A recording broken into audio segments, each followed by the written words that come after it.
Advocate Rajiv Gomes हांणी SGPDA सचिवाचेर ACB कडेन कागाळ नोंद केल्या। एसजीपीडीएन जी पार्किंग सुवात राखीव आसली ती यादवलाल हाका कॉन्ट्रॅक्ट प्रदर्शना खातीर दिल्या, म्हूण लोकांक ना इलाजान रस्त्यार गाडयो पार्क करच्यो पडटा। थंयच्या थळाव्या आमदाराकय ह्या विशीं पडिल्लें ना। हातूंत पुराय तरेन स्कॅमां चल्ल्यात। राखीव पार्किंग सुवात वेवसायीक उद्देशा खातीर वापरपाक मेळना। हातूंत जो कोण फितूर आसा ताका बेगिनात बेगीन अटक जावची अशी मागणी ॲडव्होकेट राजीव गोम्स हांणी केल्या। RDX खातीर मडगांवच्यान मंदार नायक। I have today filed a complaint before the ACB.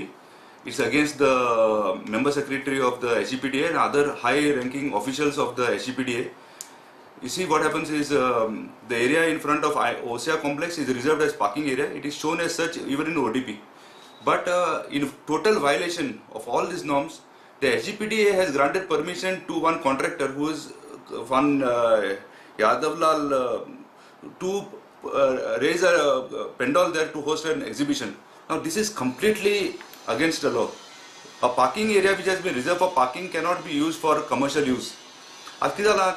Because of all this, if you actually go to the spot, you see the congestion कितने चलते हैं, गाड़ी कैसे को लाते हैं, people are forced to walk on the road, people are forced to park on the road. It is really a terrible situation, and I don't understand how there are so many elected representatives of the rank of MLAs who are there in this committee.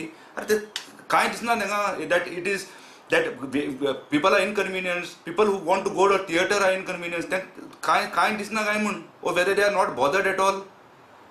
I mean, this is a scam. This entire scam is happening under their very nose. Now, how can they give this place for commercial use when it is earmarked for parking area? And how can they deprive the citizens of parking area? I've been told that these functionaries in the SGPDA receive a packet of 10 lakh rupees every time they give permission. This permission is completely illegal. So I've given a complaint to the ACB. I want the ACB to arrest these people who are involved in this scam. They have to be arrested. This money has to be recovered, and they also have to find out since when this is going on. All these persons who are involved in these scams have to be immediately taken to task. This cannot be permitted. And this has been happening for so many times. I also never bothered because I also did not know. I thought it was a commercial area, but yesterday when I went to see the ODP, it is very clearly marked as parking area. So they're fooling all the people. People also have to now realize how they are fooling people to get some money. Little money they're getting, but they're making. For little money which is distributed properly amongst all of them, they are fooling the people and depriving people of what is otherwise their right. So serious action has to be taken.